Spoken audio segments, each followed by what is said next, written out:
말씀은 창세기 5장 21절에서 29절 말씀입니다. 창세기 5장 21절에서 29절 말씀입니다.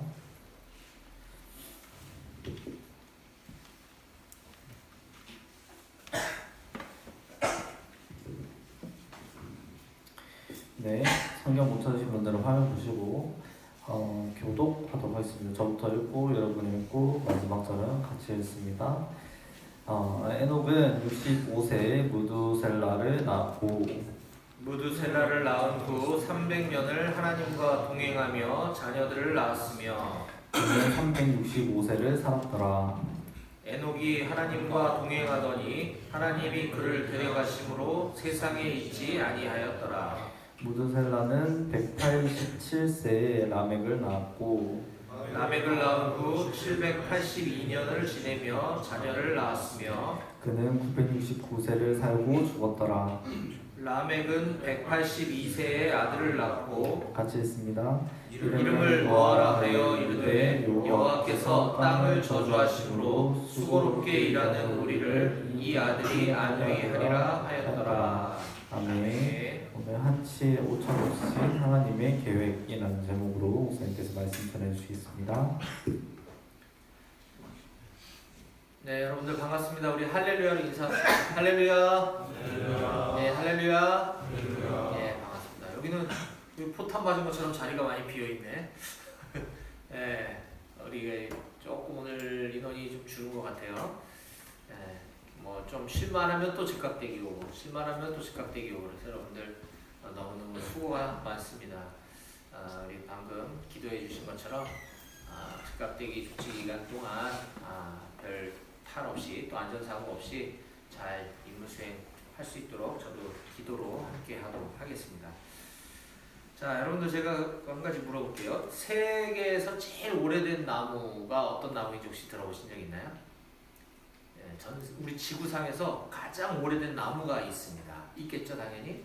네, 아마 여러분들 잘 모르실 텐데 나무뿐만 아니라 동식물, 그러니까 생명이 있는 동식물을 막론하고 지구상에 살아있는 생명체 중에 가장 오래된 것이 바로 이것인데, 미국 캘리포니아에 있는 화이트 마운틴이라고 하는 해발 9,500피트, 약 2,850m 정도 되는 고지에 자라고 있는 나무가 한 그루가 있습니다.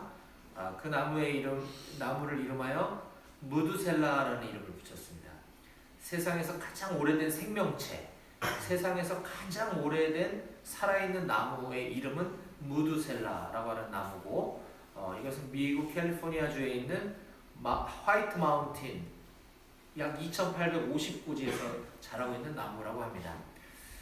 우리나라 백두산이 2744죠. 2744, 한라산이 1950, 그러니까 한라산보다 훨씬 높고 백두산보다도 약간 높은 고지에 자라고 있는 이 나무는 키가 약 60피트 정도밖에 되지 않는다고 합니다.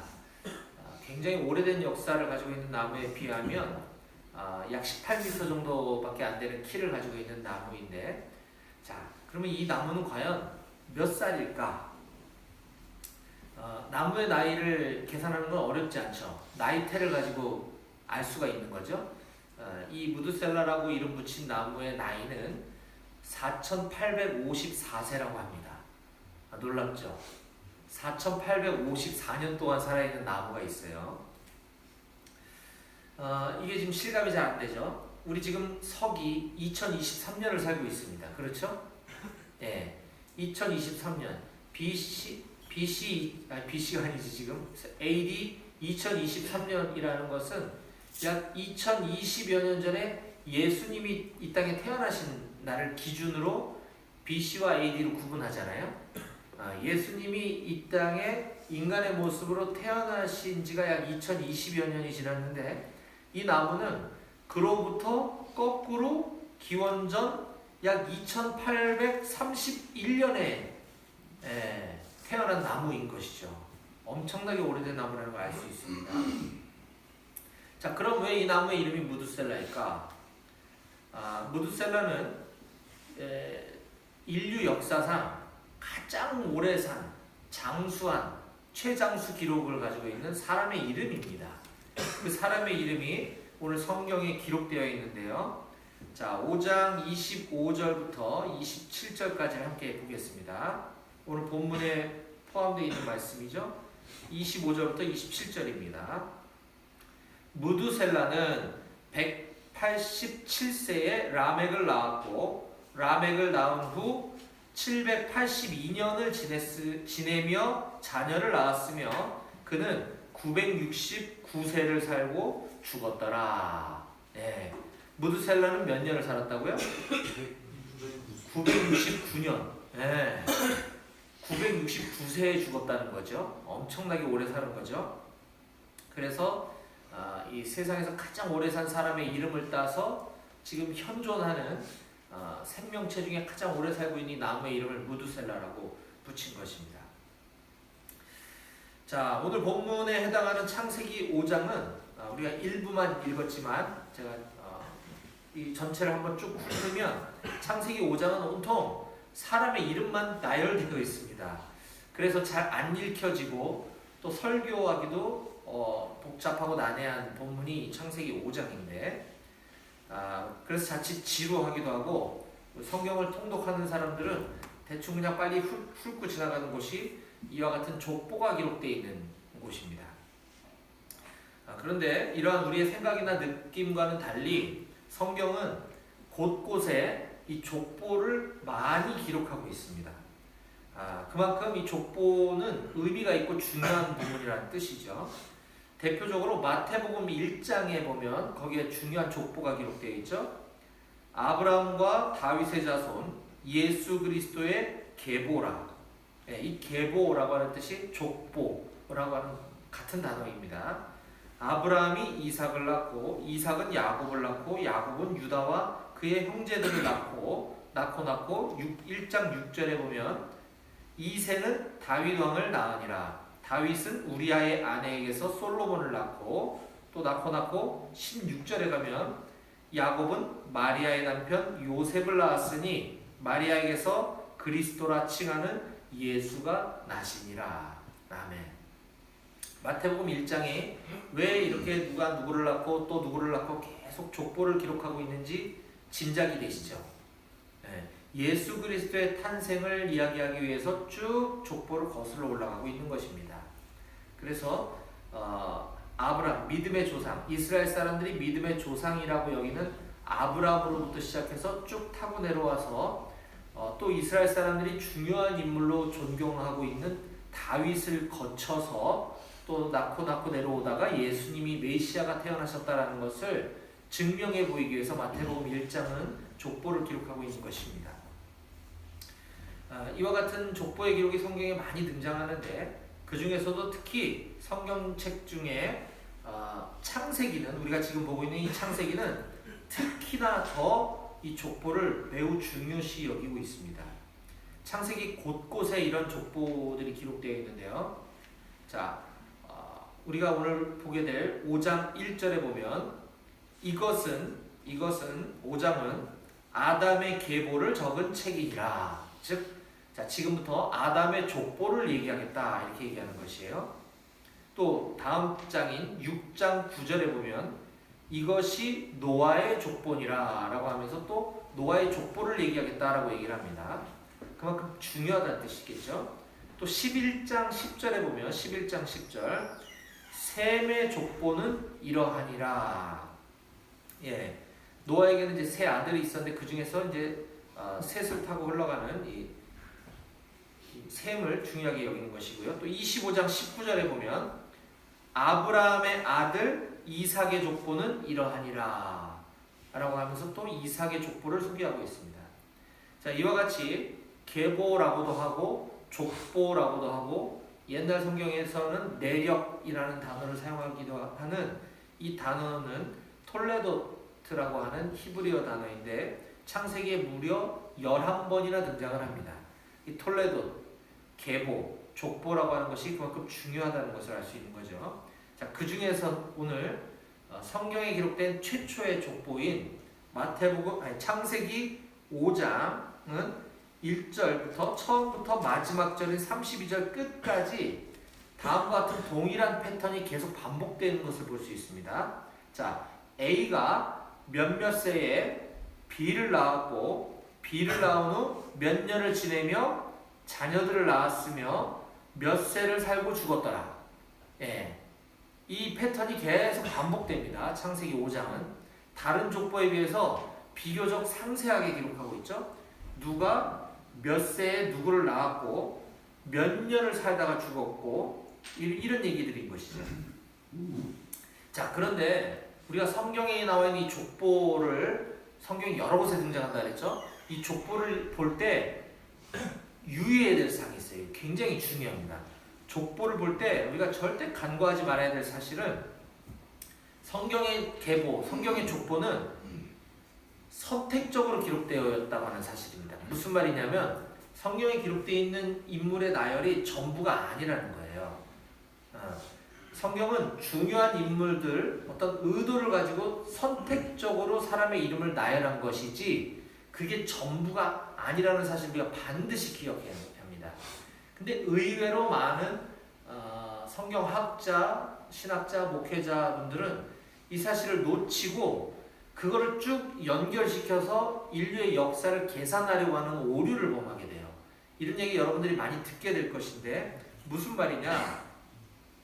창세기 5장 그리고 10장, 11장에 나와 있는 이 족보 사람의 순서의 이름을 거기 나이가 나와 있기 때문에 거꾸로 역산해서 계산에 들어가다 보면 인류의 기원이 하나님께서 아담을 창조한 시기가 BC 4004년이라고 가르치는 분들이 상당히 많습니다. 이거 잘못된 거예요. 거기에 있는 인물들이 전부가 아니라는 걸 꼭 기억하셔야 됩니다. 그걸 쭉 엮어서 계산해서 4004년이 인류의 시작이다라고 얘기하면 절대로 안 됩니다. 이것을 우리가 알 수가 없어요.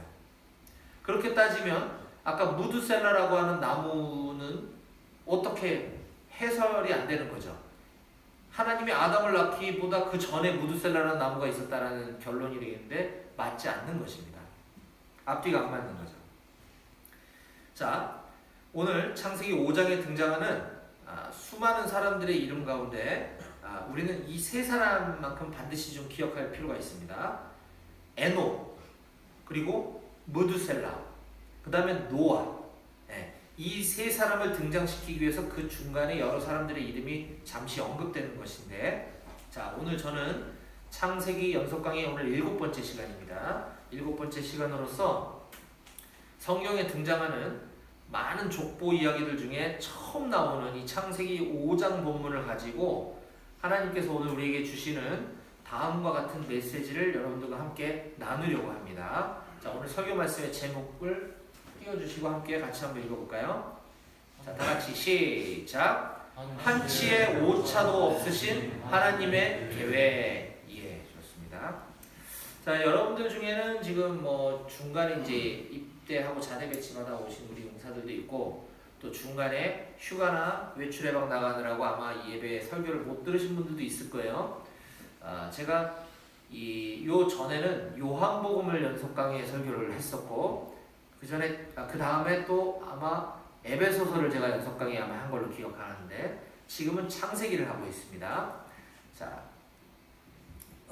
여러분들 중에 성경을 좀 더 관심 갖고 내가 못 들어본 설교, 그리고 계속 이어지는 이 연속 설교를 내가 시간 날 때 한번 듣고 성경을 좀 알아가고 싶다 하시는 분들은 제가 이 설교 동영상을 제 유튜브에 올리고 있어요. 이건 뭐 제 유튜브 채널 여러분들께 홍보하는 게 아니고 여러분들 신앙생활에 도움이 되고자 제가 우리 배구교회에서만 설교하는 것이 아니라 또 직장인 선배님들, 직장인 성역공부 선교회라고 하는 곳에서도 제가 설교를 하면서 뭐 거기에서도 제가 뭐 많은 본문들을 설교를 많이 했습니다. 뭐 다니엘서도 했었고, 뭐 야고보서도 했었고 여러 가지 했으니까 그 채널에 보면 다 정리가 되어 있거든요.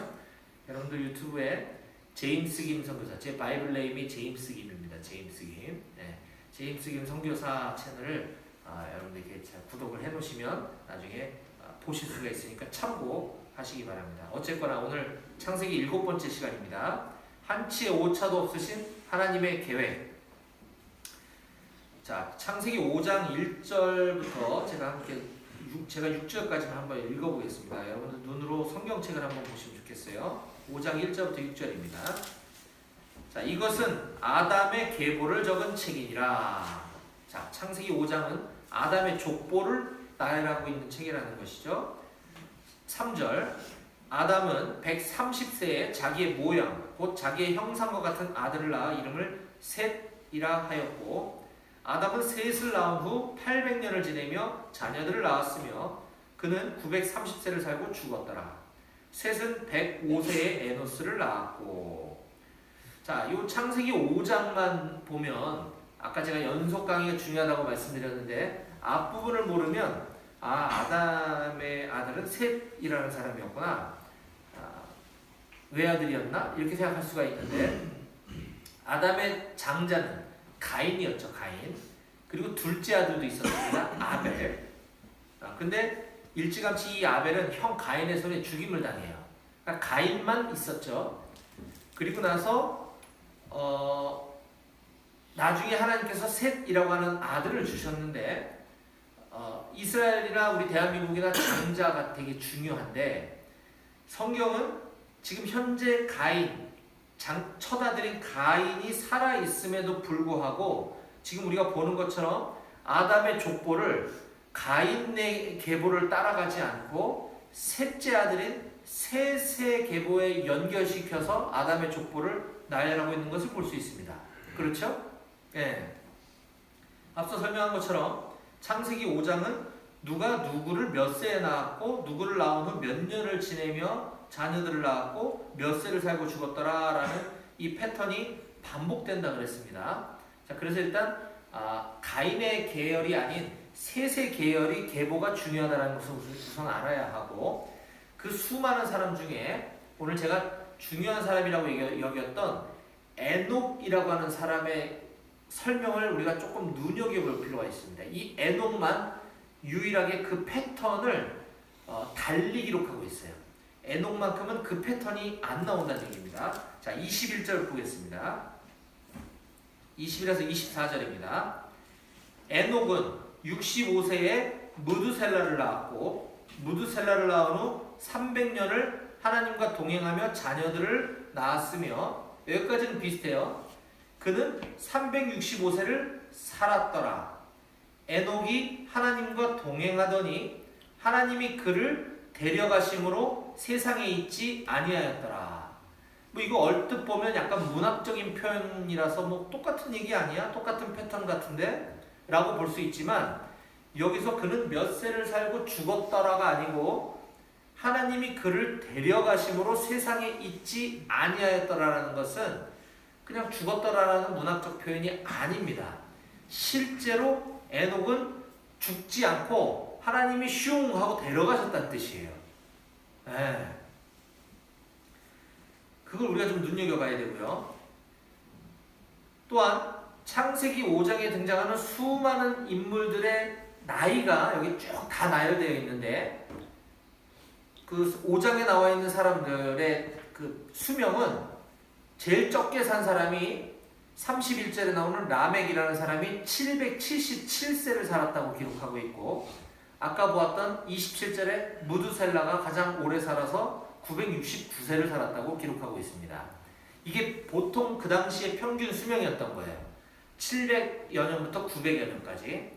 자, 그런데 이 에녹은 365세까지 살다가 하나님이 슝 하고 데려가셨다고 기록하고 있습니다. 평균 수명의 절반도 못 미치는 나이를 살았다는 거죠. 자, 여기서 우리는 오늘 하나님께서 우리에게 주시는 첫 번째 교훈을 좀 기억했으면 좋겠어요. 자, 다 같이 한번 따라해 봅시다. 이 땅에서 오래 사는 것보다 하나님과 동행하는 삶을 사는 것이 중요합니다. 예, 24절 다시 한번 봅니다. 에녹이 하나님과 동행하더니 하나님이 그를 데려가심으로 세상에 있지 아니하였더라. 사람들은 어떻게 하면 이 세상에서 오래 잘 살 수 있을까? 이것을 고민하며 한평생을 삽니다. 한마디로 우리 인생은, 우리의 희노애락은 그것이 전부라고 볼 수도 있겠죠. 오래 사는 것, 그것도 아프지 않고 건강하게 잘 먹고 잘 살다가 편안하게 죽는 것, 이것이 우리의 인생의 목적이 아닐까 싶은데, 그런데 성경은 우리들에게 분명한 교훈을 다음과 같이 말씀해주고 있는 겁니다. 이 세상에서 오래 사는 것보다 중요한 것은 하나님과 동행하는 삶을 사는 것이다 라는 것이죠. 자, 그런데 방금 읽었던 에녹의 삶을 조금 더 자세히 들여다보면 에녹의 인생에 있어서 그의 비포 애프터를 극명하게 구분해주는 중요한 분기점이 있었음을 볼 수가 있습니다. 자, 그 21절에서 24절에서 우리가 그것이 무엇인지 찾아낼 수가 있는데요. 에녹은 65세에 무두셀라를 낳았대요. 65세에. 자, 그리고 무두셀라를 낳은 후 300년을 하나님과 동행하며 자녀들을 낳았다라고 기록하고 있습니다.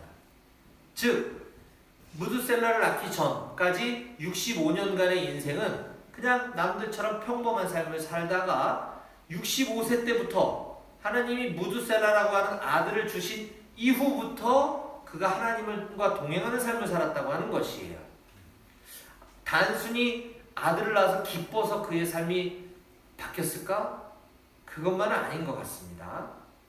그가 얼마나 하나님과 동행하는 삶을 살았든지 하나님은 그를 죽음을 경험하지 않게 데려가실 정도로 하나님이 에녹을 사랑하셨다는 것을 볼 수가 있는데, 자, 그럼 에녹의 삶과 에녹의 신앙이 이처럼 65세에 무두셀라를 낳는 사건을 기점으로 변화되게 된 이유는 과연 무엇일까요?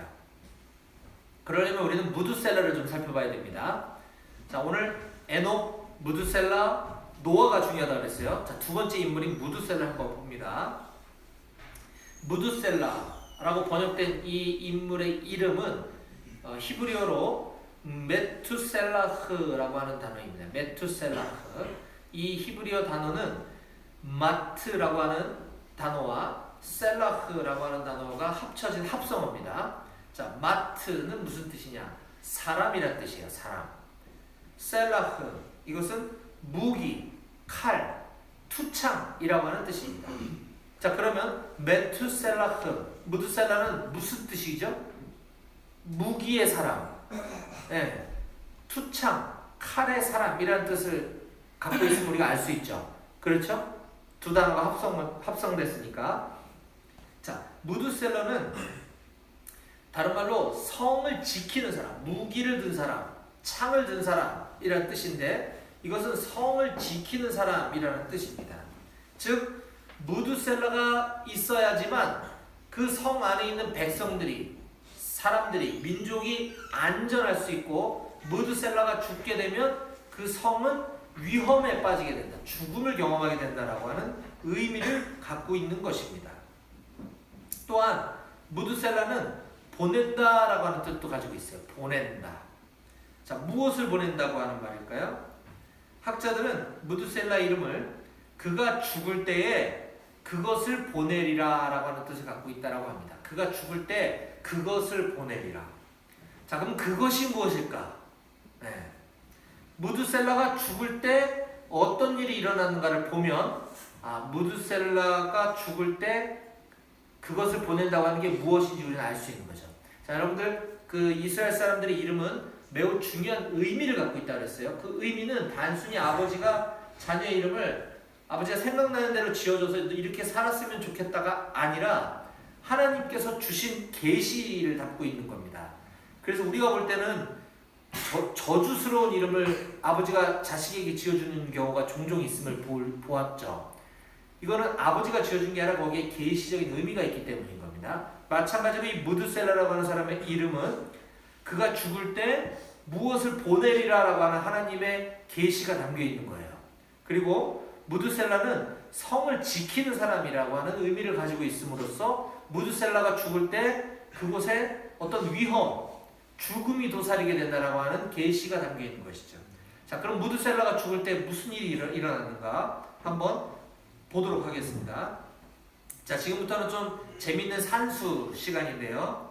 제가 지금 이제 그 족보를 우리 성경에서 지금 찾아가면서 제가 짚어드리는 숫자를 여러분들 좀 기억하셨으면 좋겠어요. 이따가 계산해 볼 겁니다. 자, 25절 한번 보겠습니다. 무드셀라가 몇 살에 자녀를 누구를 낳았는지 한번 봅니다. 25절.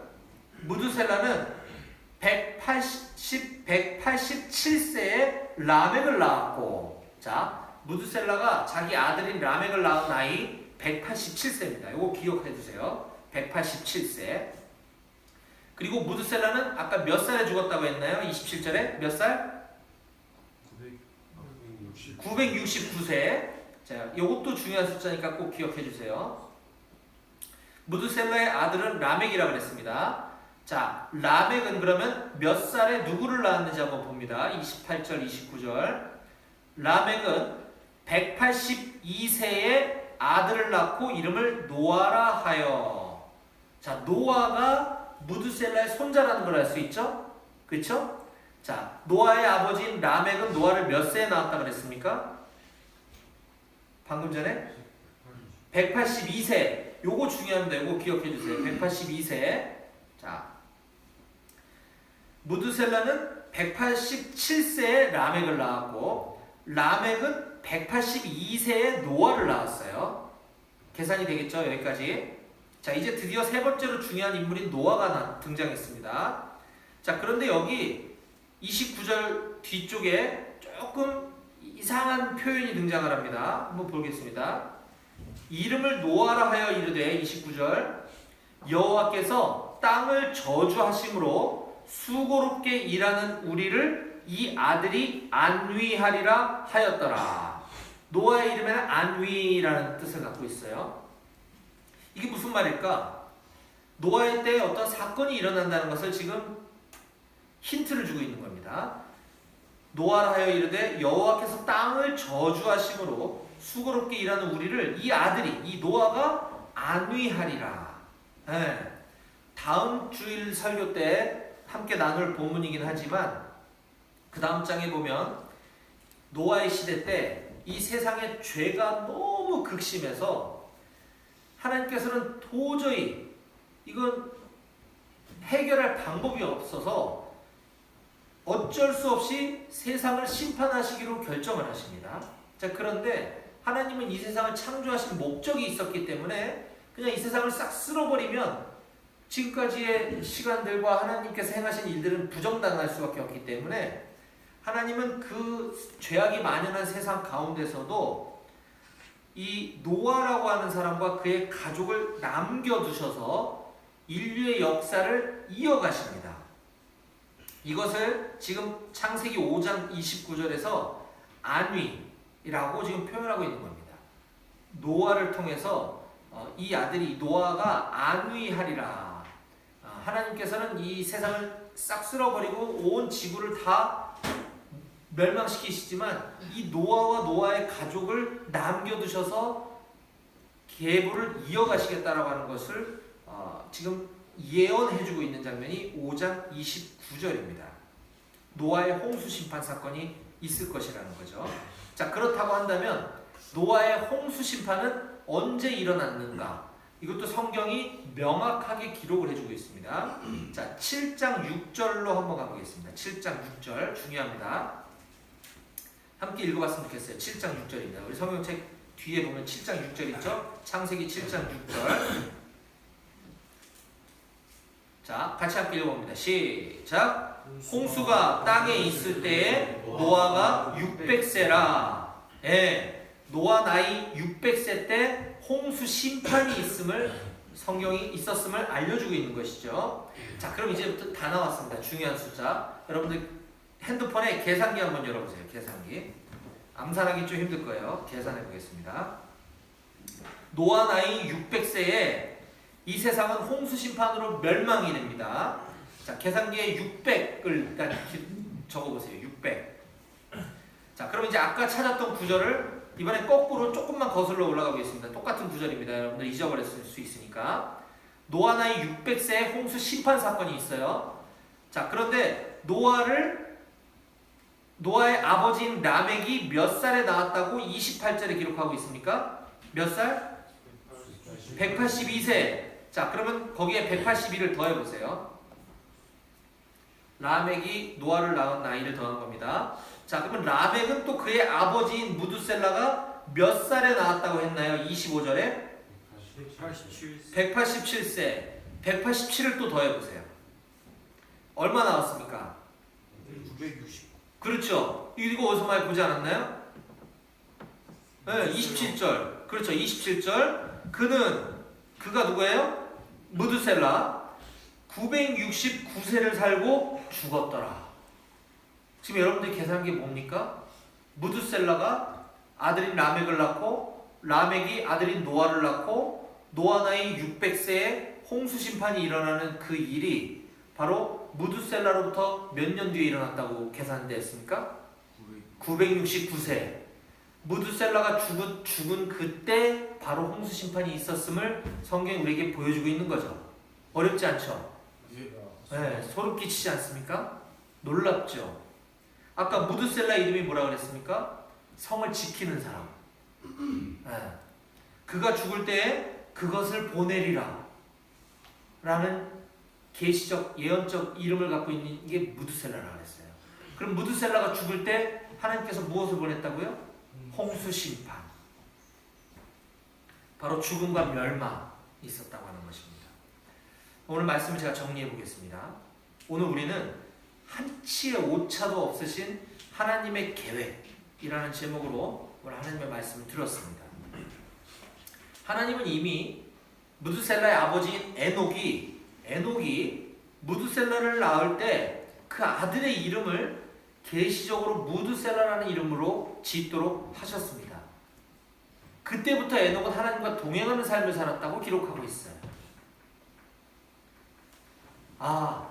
이 아들은 그냥 주신 게 아니라 이 아들의 생애 가운데 하나님의 어떤 예언이 담겨 있다는 것을 에녹은 알았던 거죠. 그의 삶은 변화될 수밖에 없었던 겁니다. 이처럼 우리에게도 이 성경이라고 하는 하나님의 계시가 담긴 하나님의 말씀이 우리에게 주어졌습니다. 에녹이 계시적인 아들의 이름을 깨달은 후부터 하나님과 동행하는 삶을 살았던 것처럼 에녹이 하나님과 동행하는 삶을 하나님이 너무너무 기뻐하신 나머지 에녹은 죽음도 경험하지 않을 정도로 바로 데려가셨습니다. 이 계시의 말씀을 경험하게 되면, 맛보게 되면 하나님과 동행하는 삶을 살지 않을 수 없다는 거예요. 우리 마찬가지죠. 계시의 말씀인 이 성경 말씀을 우리가 경험하고 맛을 보게 되면 우리도 마찬가지로 하나님과 동행하는 삶으로 변화되지 않을 수 없다고 하는 사실입니다. 오늘 우리는 에녹에서부터 시작해서 노아까지 이어지는 그 짧은 4대의 족보를 통해서 하나님의 홍수 심판과 또 노아로부터 다시 시작되는 이 새 창조의 역사가 하나님의 계획 가운데 한치의 오차도 없이 정확하게 일어나는 것을 보았습니다. 이처럼 인류 구원에 대한 모든 역사, 태초에 하나님이 천지를 창조하신 시점으로부터 시작해서 이 모든 인류의 역사는 하나님의 계획 가운데 한치의 오차도 없이 이루어져 가고 있고 이루어져 갈 것임을 믿으시기 바랍니다. 아멘. 네. 이미 예수 그리스도께서 이 땅에 인류를 구원하시기 위해서 하나님의 아들이 사람의 모습을 하고 태어나실 것이라고 하는 사실을 구약 성경이 예언해주고 있습니다. 곳곳에. 그 하나님의 예언은 이미 성취가 되었죠. 그렇죠? 2000여 년 전에 이미 구약의 예언은 성취가 되었습니다. 자, 신약으로 와서 신약 성경에 기록되어 있는 예수 그리스도의 어떻게 태어나실 것인지에 대한 탄생과 또 그의 공생애에 대한 사역, 그리고 어떻게 죽으실 것이고 또 부활하실 것이고 승천하실 것이다라고 하는 이 신약의 기록은 이미 이루어졌습니다. 그렇죠? 맞습니다. 그렇다고 한다면 성경에 기록되어 있는 모든 예언 중에 아직 일어나지 않은 예언은 이제 하나밖에 남지 않은 거죠. 바로 예수님께서 다시 오실 것이라고 하는 것. 예수님께서 다시 오셔서 심판과 구원을 행하실 것이라고 하는 사실만 이제 남아있는 것입니다. 예수님 다시 오시는 그날 예수님을 구원자라고 믿고 기록된 하나님의 말씀에 순종하는 삶을 살았던 사람들은 반드시 구원받고 영원한 생명을 얻을 것이요, 예수님이 구원자라고 하는 사실을 믿지 못하는 사람들, 하나님의 말씀과 상관없이 사는 사람들은 영원한 심판을 맞이하게 될 것입니다. 저는 여기 있는 우리 모든 105대대 용사들과 여러분들의 모든 가족들이 오직 예수님을 믿고 구원만 받게 되시길 주님의 이름으로 간절히 축원드립니다. 아멘. 기도하시겠습니다.